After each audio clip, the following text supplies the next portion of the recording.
Hello, everyone, and welcome to the second episode of the PT podcast. I'm your host, William Lenz, and in this episode, I sat down with my good friend, Drew.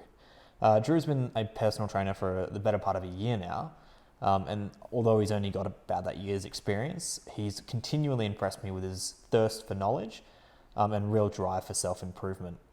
So I'll jump straight into the questions. I really hope you guys enjoy the episode. Drew Carroll, welcome to the show. Thank you for having me. It's been very excited to have you on the show. Obviously, you've been a personal trainer for about a year now. Is that right? 9 months. 9 months, so pushing on the year mark. Yeah. Obviously, that gives you a really unique perspective. We all know that personal trainers, there's a lot of people drop out in the first year. Yeah. So, tell me, what made you start become a personal trainer in the first place? Okay, so this really isn't anything extravagant. It's not like, I always knew I was going to be a personal trainer. I just absolutely hated my past job. I was a cleaner at a hospital, and the hours were ridiculous. It was just shift work. I'd start at 5 p.m. most nights and at 12 a.m. and then I'd be asleep up until maybe 11. Yep. So it was just all around shit time. And you were obviously training during this time. Yeah. As soon as I woke up, I would have breakfast, I'll head to the gym, and I'd spend an hour and a half to 3, maybe 4 hours there. Yeah. And then a couple hours later, I'd go to work. Yeah, I remember that you were basically at the gym all the time, even when you weren't training, just hanging having out, I love the atmosphere. So what was the turning point? So obviously you started training. Actually, let's dive into why you started training in the first place. This one's personal. So at the time I did start training, I wasn't happy with who I was as a person. Not physically. I didn't really care about how I looked physically. If anything, I myself back then thought I was actually quite, fit. So it's always fun looking back on that. Yeah. Damn, I thought I looked good then. Yeah. Yeah, and I looked like fucking, I was made of Play-Doh. But no, I just felt like I was being quite a burden on a lot of people's lives. So my girlfriend, who's still with me, her family, not really my family, I didn't really see them much, but all of my friends as well. And I just felt I needed something to keep me grounded. And when I tried to start, it was really hard because every now and then it would be go out drinking, and then I'd get too hungover to do it. So I'd be like, oh shit, I'll start again next week. It's fine. Yeah. Monday comes. Once again, I'm hungover. I'm like, fuck. And one time I was like, this is it. I'm going to go 4 days a week consistently starting now, or I'm just going to give up. It's not going to happen. And it's been 2 years since I started. That's fantastic. Yeah. How long were you trying to train before that?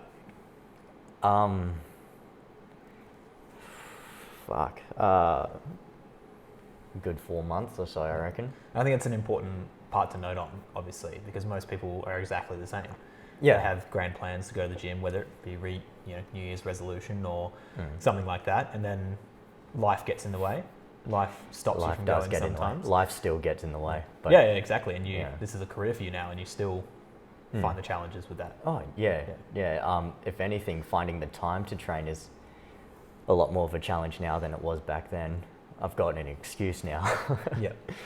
But you got to do what you got to do. And then after you've started training consistently, how long was it before you decided that's it? That's what I want to do. I want to become a personal trainer. About 8 months, I reckon. 6 months. So I was training at Jets Kelmscott, as you know, because you're the only staff member there for a very long time. Yeah. And I get this a lot, and I can understand if you got annoyed when you get this, but I came up to you and I was like, what do you have to do to be a PT? That's probably a weekly question for every personal trainer in the industry. It looks fun. It looks easy. So easy going. It's I've never heard such a absolute understatement. Overstatement. What would it be? Seems easy. It's not easy, basically. It's not easy being a personal trainer. Yeah, you always get asked that. You always get people to tell you that, oh, I think it looks easy, and then you just sit there smiling, like, smile Yeah, away, boys, yeah. smile You away. don't want to Don't crush destroy their them. dreams. Yeah, you don't want to be mean and be like, well, actually, you got to consider like, business management, finances, right? Like being accountable for people, constant checkups, And being accountable for yourself as well. Of course. You can't like. There's only so much time in the day, and people can only train at the worst times. Yeah. And it is a mess. But so I asked you, and I had a particularly shit day at the hospital. And I was like, oh, fuck it. What was that?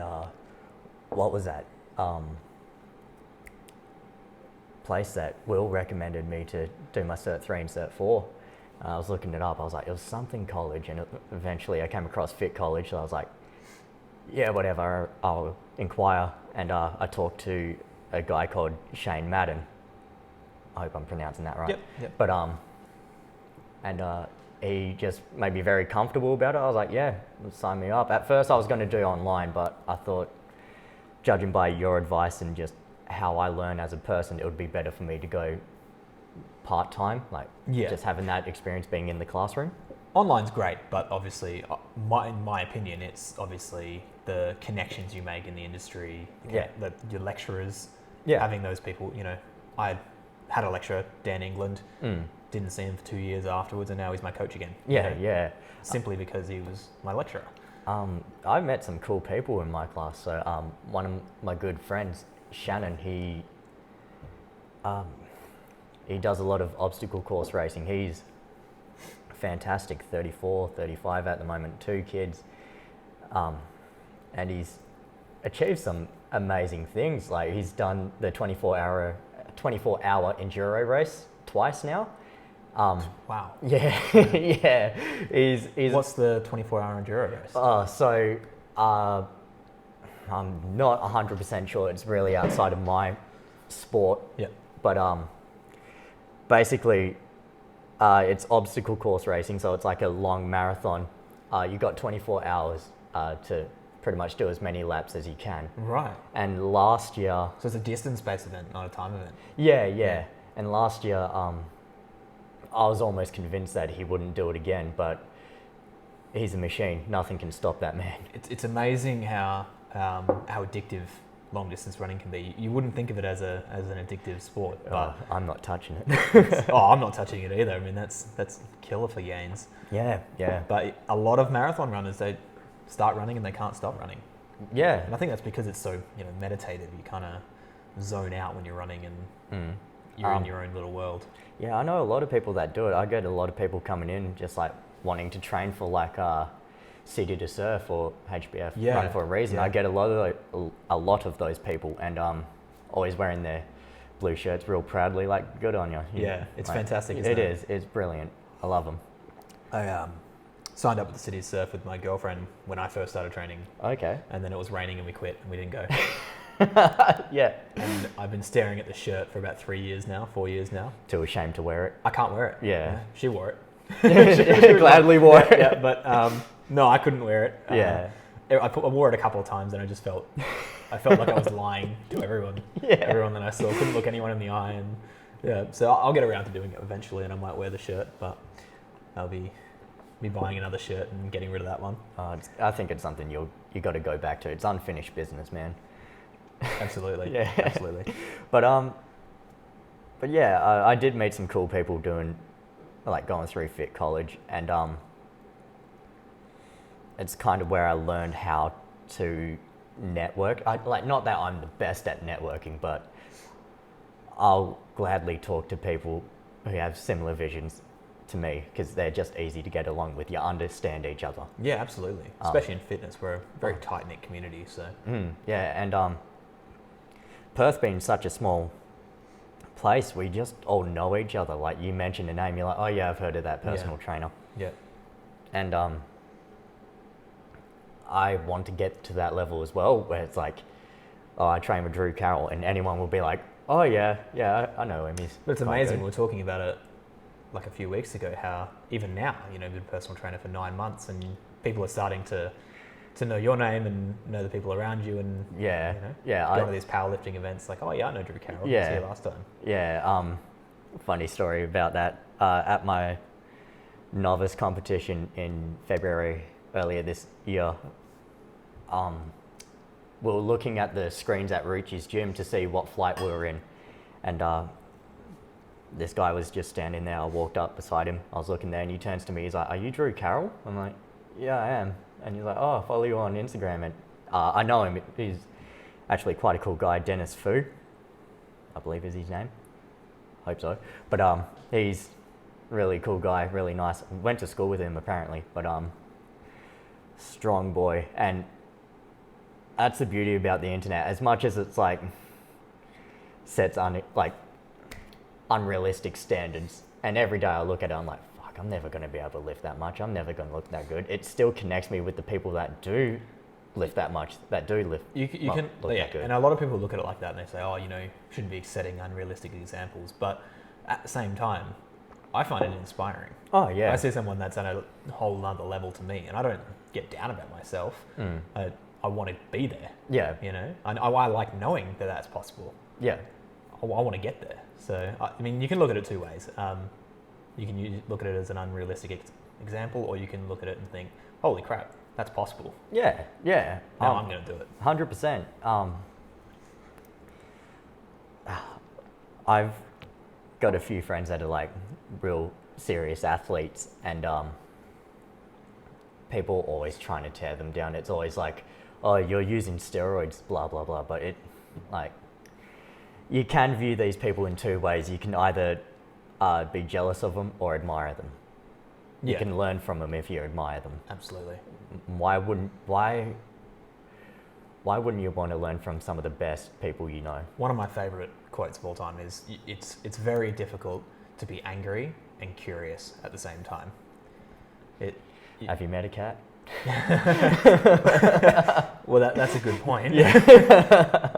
Yeah. As a human, it's pretty hard to be angry and curious at the same time. And I think if you're curious about how these people got to where they are and what they're doing to get there, it's pretty hard to put them down and say, oh, it's just steroids. It's like, okay, well, what else are they doing? You know, and are they actually doing it? I think anybody that doesn't know what they're talking about goes straight to steroids, no matter what the. It's because they don't work as hard as these people do. Like, very possible. Yeah, like some people are training twice a day. Like, there's a guy who goes to my gym. I don't know him personally, but I see him there all the time. He's there twice a day for like 2 hours each session. Yeah. And he just goes absolutely fucking nuts. He looks fantastic, and it all makes sense. And I'm pretty sure he is using steroids, but that's not the point. No, absolutely. The point is he's worked hard for it. Like, and if you're willing to put in the two times a day. Yeah. Yeah, like, exactly. I know this isn't, we're not going to touch base on it too much in this podcast, but, you know, a whole ethical part of steroids, but, you know, some people earn their steroids. So oh, definitely. that's all I'll say on that one. But yeah. How have you found the first year? Obviously, I struggled my first year as a personal trainer. I wasn't in a great gym, and it, you know, didn't have the best support network, but, you know, there's no excuses. But how have you found the first year? It's definitely put me out of my comfort zone. So there's a lot of aspects to personal training you got to think of, like a lot. So if I focus on my money, I don't get the results for my clients. If I focus on results for my clients, like say my social media goes down. If I focus on my social media, my business just crumbles. It's just, there's a lot of things you have to juggle to keep it up, and it is a bit of a struggle. So I just got to try and take it as it comes, like put out the fires when they come up, but I try my best to maintain everything.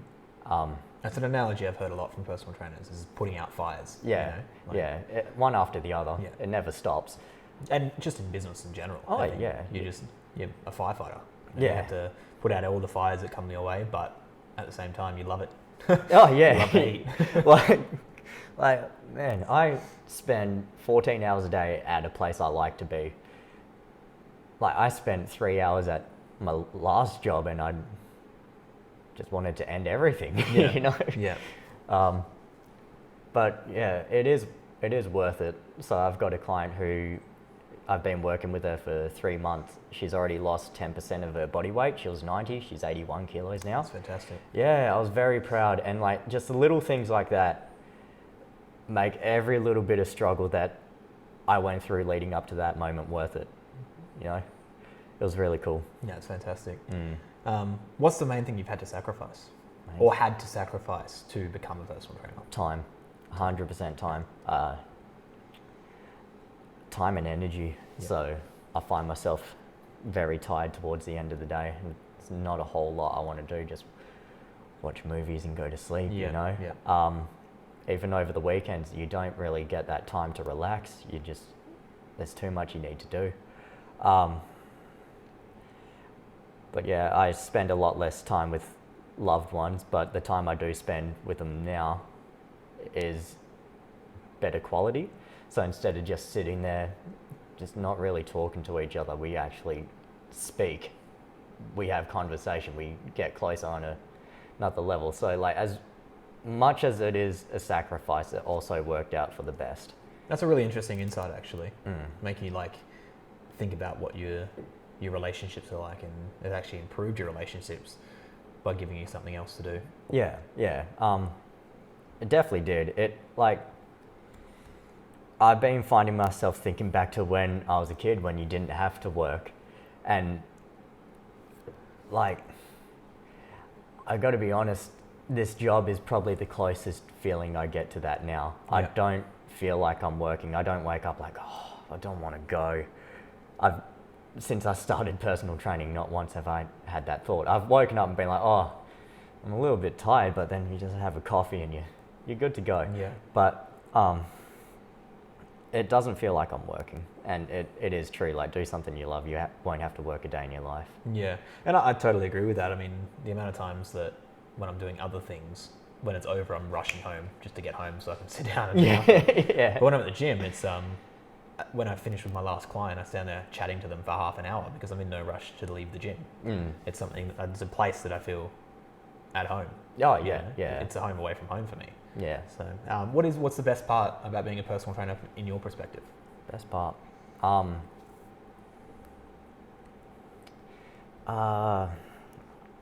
the thing I like most is learning. Honestly, like every time I go to a new seminar, it's always exciting.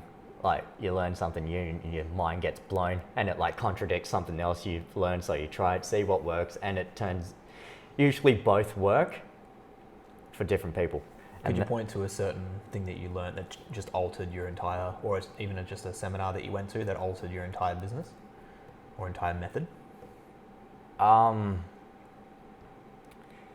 Probably Sebastian Oreb and Andrew Locke's deconstructing the bench press seminar. It was fantastic. I was there with you. So yeah. That was like, you know how great that was. Yeah. Andrew Locke just has a way of breaking down complex. Well, and Sebastian. Yeah, Sebastian's as well. Great at it too. They were just very down to earth people too, and that's what blew me away. Someone who's so big in our industry literally trains the world's strongest man.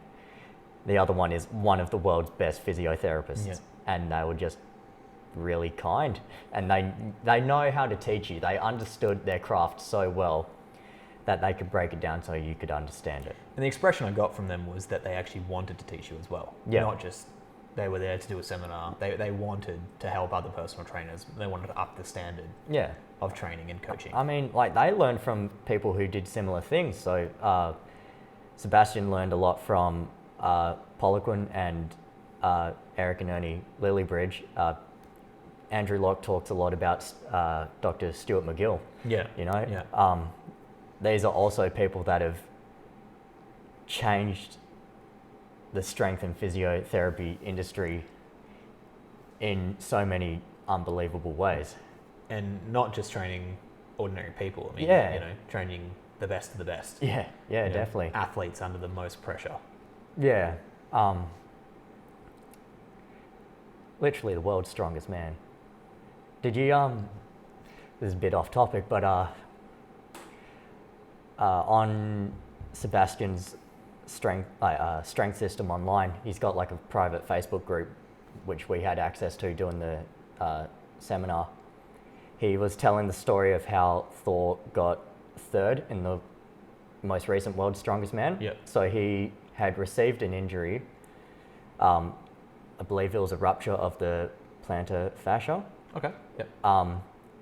Basically what happened is he was doing the yoke run and they had loaded 520 kilos on it when it was only supposed to be 450. Oh, wow. Still a lot of weight, but yeah, that happened. And it's like a sort of injury where you should not be doing any activity, but he still soldiered on through it. And the physio checked it out, said his muscles and tendons were working just fine. So he's like, you're good to go. Gave him some strong painkillers. And with that injury, he still got third. Yeah, he still got third. That's the dedication of an athlete. Like going back to what we were talking about earlier, just like people don't understand the amount of work someone will put in to be the best of the best. Well, he's on steroids. Yeah. Thor Bjornsson, and act like he's said it himself. He doesn't hide from it, and you can't say he's just a product of steroids. You can't. He's 6'8". See, when 200 kilos. When that came out, so many people were shocked. Like, what do you expect? He's the world's strongest man. No one in the world is currently stronger than him. Yeah. And to think that there's all these people on steroids that are not as strong as him. It's ridiculous to think that anybody that knew what they were talking about knew that he was on steroids and know that all the strongest people in the world are on steroids. Yeah. And I know some... Not a bad thing. Yeah, no, not at all. They make their choices, and whether there's, repercussions to that or not, I don't know. I don't know enough about it to comment on that, but they know what they're doing. They know the sacrifices they're making, and they're at the best in the world because of it. Good on them for making that sacrifice. It's not... I do know people who take them, but not people I'm that close with, so I don't talk to them about it on a regular basis. But I know some natural lifters who are stronger than some people who use steroids, and that blows my mind too. Well, I mean, what we were saying before, it doesn't matter if you're on steroids. It really does matter how much. Well, it matters, but it more so matters what you're doing. If somebody is training twice a day, not on steroids, and then someone's on steroids training 4 times a week, the person that's natural is most likely going to be the better one. Oh yeah. And there is genetic factors as well, but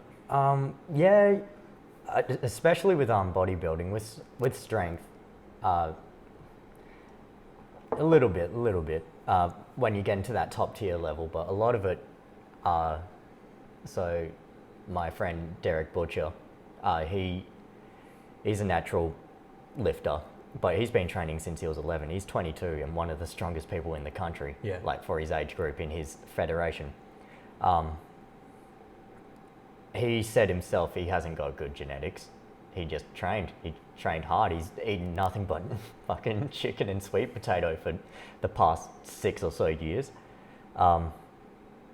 And he trains 3 hours a day, 5 days a week. And the results show, man. Absolutely. They just show. Yeah. All right, so I'm going to break this question down into 2. If you knew all that you know now when you first started training, before you were a personal trainer, both, what would you do different, and how do you think you would be right now?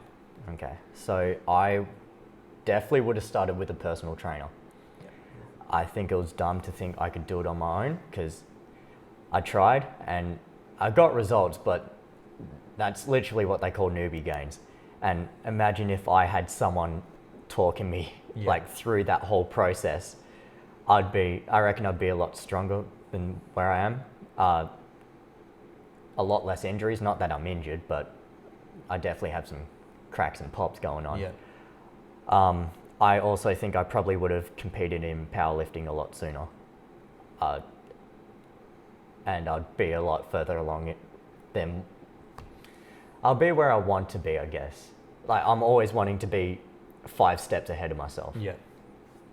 But, well, I mean, I had a coach pretty early on in the piece when I was training, but probably about a year after I started training, I started my Fit College course and met my coach, my first mentor, Sean Connolly.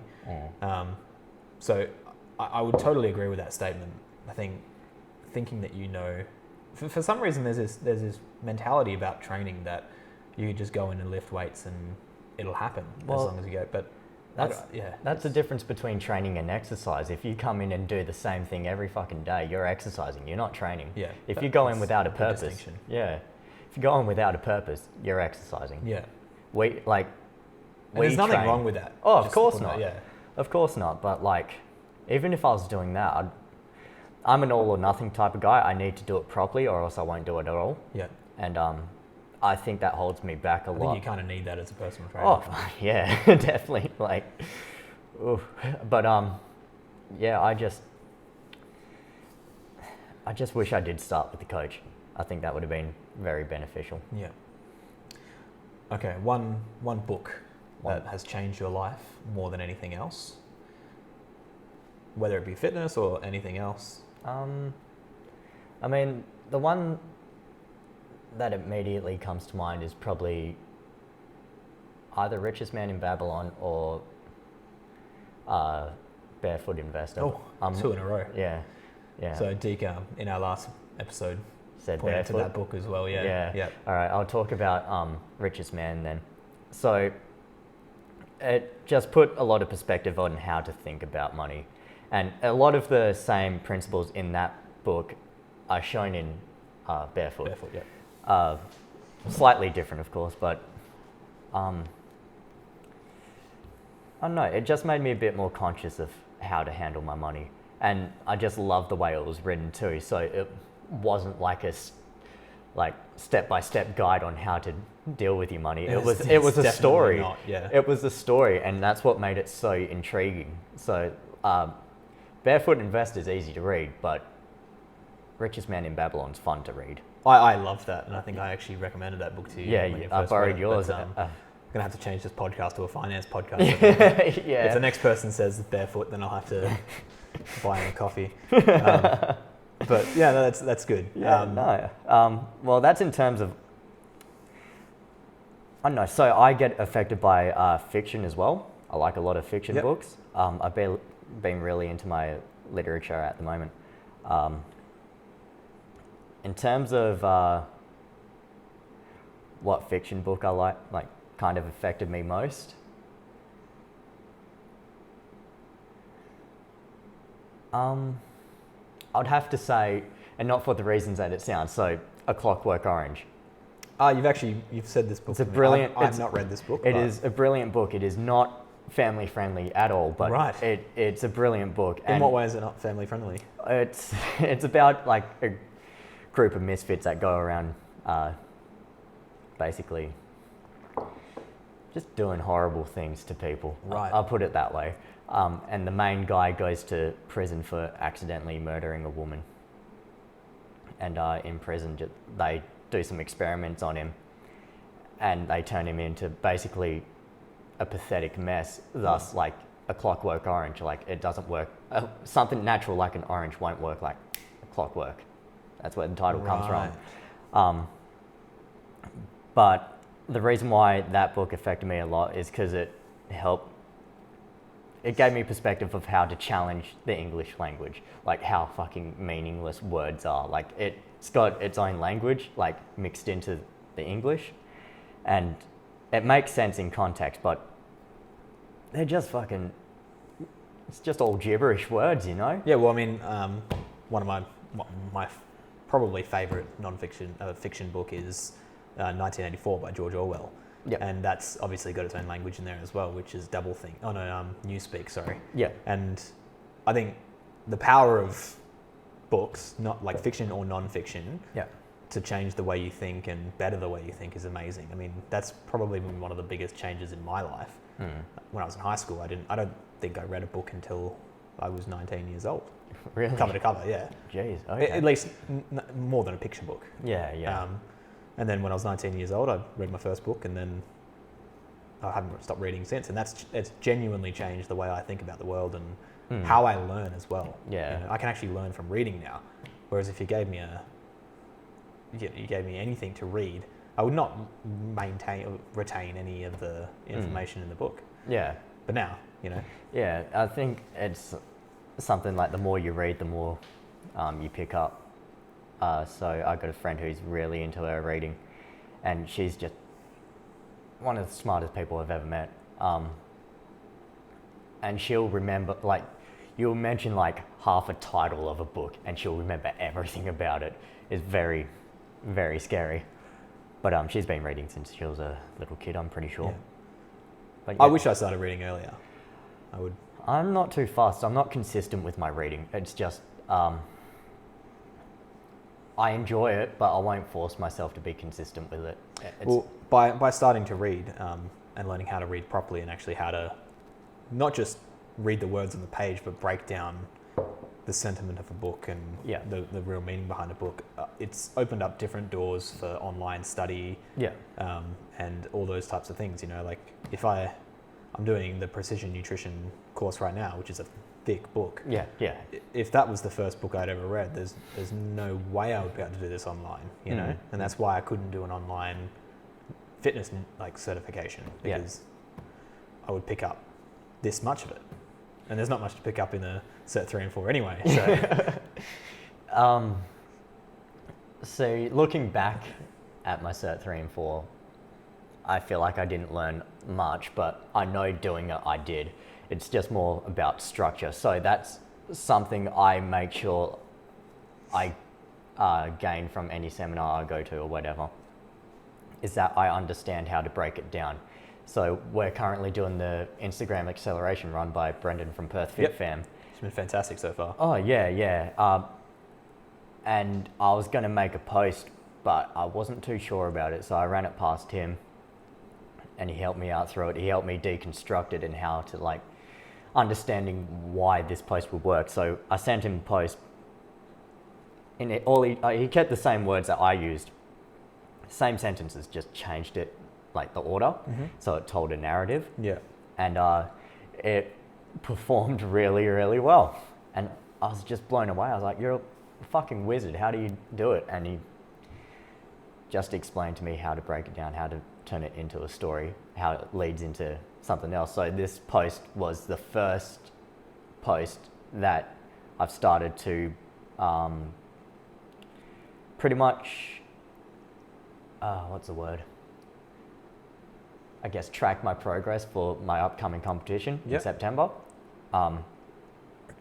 And he was like, "I want to read about that. I want to know how your prep is going, how well you're doing, like your good days, your bad days. I want to know." And this is obviously a second powerlifting comp coming up. Yeah. What numbers are you looking to hit? Ooh, now it's a bit early to tell. My numbers at the moment, I'm pretty confident in my deadlift. So my last comp I pulled sumo, and it's not my stronger of the deadlifts. So I'm definitely a conventional guy. That was 130, but it's now estimated at about 150 now. Fantastic. Yeah. That's working with Dan Rucci after 4 or 5 months, and we've gotten it up to there. My other lifts, though, I'm not too sure. My bench press has always been a bit iffy. I lost a lot of strength leading up to the last competition in my bench press. But yeah, I'll have to get back to you on a later date for that one. I don't know. I'll have to have you on the podcast again closer to the date. Yeah, or after. See how it goes. Well, both. Yeah, why not? I'm down. So where to next in your fitness career? What does the next 12 months look like for you? Next 12 months.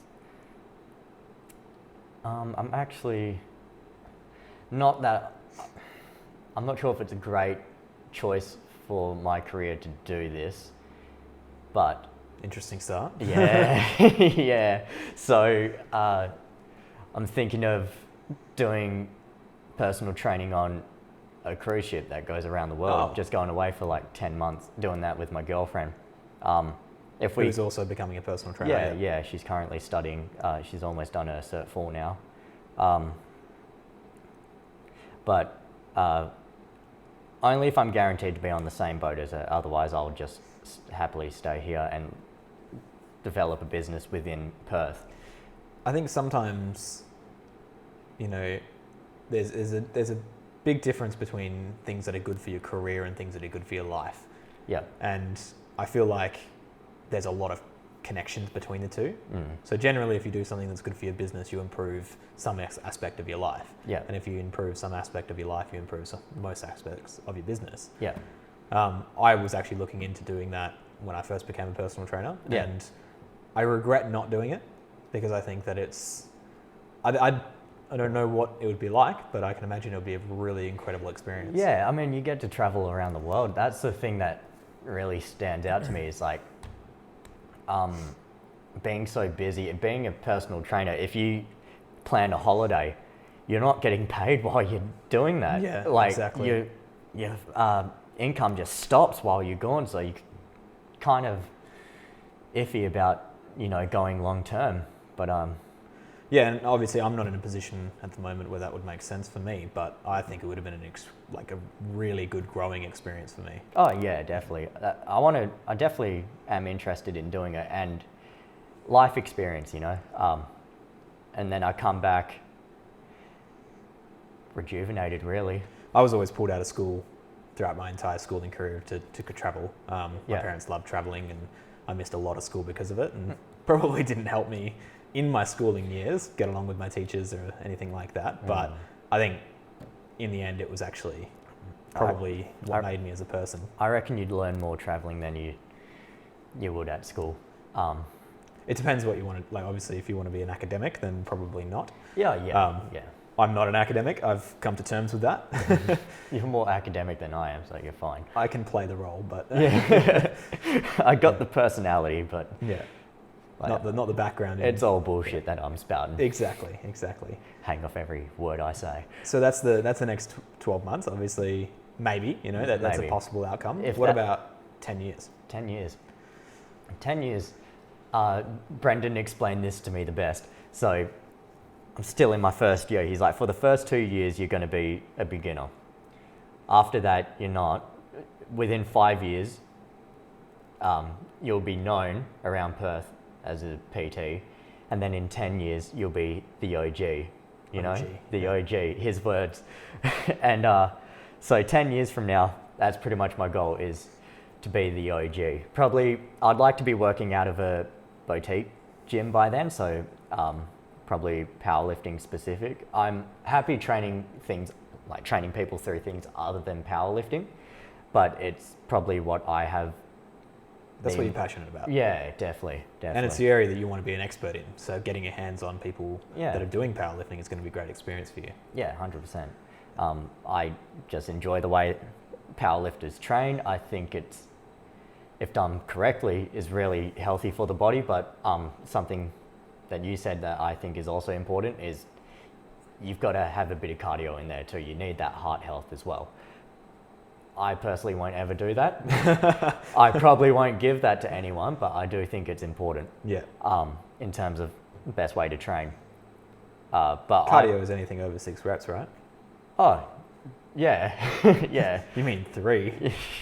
No, not that bad. I actually do really enjoy my higher volume now. I've come to appreciate it. By the time I get to those lower reps, heavier numbers, it just feels so fucking good to sink it, Yeah. Feels really good. Like I worked up to that moment. I forgot what I was saying. What was the question? So the question was, where do you want to be in 10 years? Yeah. So obviously the next year is going to be depending on what decisions you make, but where's the end game? There is no 10, end game. 20 years. There is no end game. Where do you want to be? There'll never be an end game. I don't know. I just want to be successful. I want to give the results I can. So I want to guarantee I can get the results people want. I want to be working at a gym with people that I really enjoy being around. So I want like that family vibe. Yeah. Just want to be able to maintain a fun, healthy life, really. Fun, healthy life and family. That's fantastic. Yeah, just doing what I want. Well, I think that's a really good place to end it. Thank you very much for coming on this. Thank you for having me. Drew. I'm sure I'll be seeing your face in the podcast again. So thank you very much. No, thank you. And I hope you all enjoyed.